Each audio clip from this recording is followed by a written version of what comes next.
Mr. Chairman, members of the Commission, good afternoon. Thank you for this opportunity to speak on behalf of my client and my friend, Michael Chizner.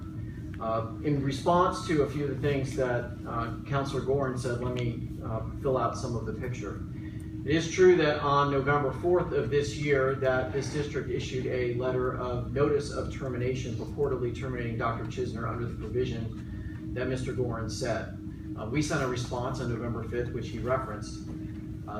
The provision that Mr. Gorin is invoking, we don't agree with. We believe that the situation that you all are in now is that not only will you be paying Dr. Chizner for a year to not work for the people of Broward County, but you will be paying him for 2 years not to work for the people of Broward County because he has a valid and enforceable agreement.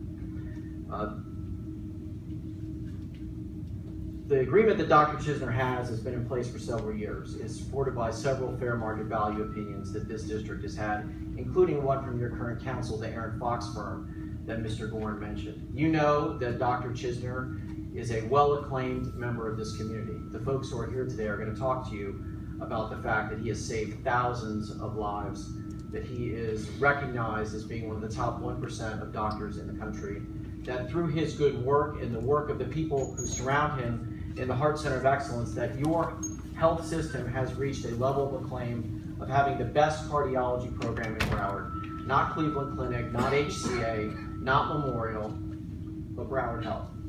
That you've been recently recognized as being the top 50 cardiology hospitals in the country. He has given his full devotion to this district for more than 30 years, and he takes very seriously his responsibilities to Broward Health and to its patients. Now let me turn the clock back a little to put some proper context to how this process started. This process started in March of this year when you received an anonymous letter defaming Dr. Chizner, a letter that no one would put their name to. Thankfully, thanks to Sam Gorin and Frank Nast, you hired a lawyer that debunked that letter, but that's where this process started. And during that same time period in March, this district and folks who worked for this district started the process of trying to terminate Dr. Chizner. It was shortly thereafter, in June of this year, that you had the meeting where Laura Hunter made the case to you that you must pass this template contract and you must pass the exhibit that capped physician compensation because of the investigation that you are under by Washington, D.C., the federal government. Now, there's some things that I want to convey to you now that you may not know. I want to dispel some rumors, some false information that you might have heard, which I think will help clear up how we got here and how perhaps this can be resolved. The first thing you've heard is that Dr. Chizner will not negotiate a new deal. That's not true.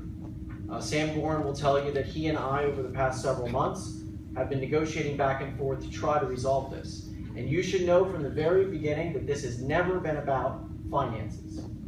Dr. Chizner, from the beginning, has agreed to the new cap that you passed at your June 25th meeting, the $867,200 cap he's agreed to. Realize that this is more than a 30% cut in his compensation. It's not a cut he has to take. He's got an agreement that's enforceable for 25 more months. An agreement that we believe we can go to court and get those damages for him, but that's not what Dr. Chizner wants. Dr. Chizner wants to continue to work here for the people of Broward County and serve these folks as the head of the Heart Center of Excellence. After that meeting, on June 25th, a proposed contract was sent to Dr. Chizner, and what it did was strip Dr. Chizner of his title as the head of the Heart Center of Excellence. Nothing to do with the finances, nothing to do with what OIG or Justice is telling you. So Dr. Chizner agreed to the cap. He agreed to an RVU rate as approved on that day. We entered into negotiations on non-economic terms, and he agreed to the $867,200. The second thing you've heard, it's all about the money. It's not at all about the money. It's about his ability to continue to serve this community as the head of the Heart Center of Excellence. The third thing you've heard is that the parties are too far apart, and that's why you had to terminate this agreement. That is not true. One of the documents that Mr. Gorin did not reference was my October 16th letter. In this letter, we came down to the last few points to be negotiated between Dr. Chizner and the district. Mr. Glidewell and Dr. Chizner met at the direction of counsel for the district to try to hammer out the final points. And those points were agreed to by Mr. Glidewell and Dr. Chizner. We have about 4 points that are left, and they are all within the cap. So please remember today, as you think about this, as appointed commissioners here to represent the people of this community, there's a reason why we have a board. It's not just an administration. It's not just run by the Agency for Healthcare for Administration out of Tallahassee. There's a board with commissioners that represent people in this community because you have a responsibility to the community, not to do just what staff tells you, but to use your own good judgment and common sense and to do what is right. I believe that if you direct staff to go back and finish this negotiation, that we could get this done in a day. And you could keep the most beloved doctor in Broward County working for this community.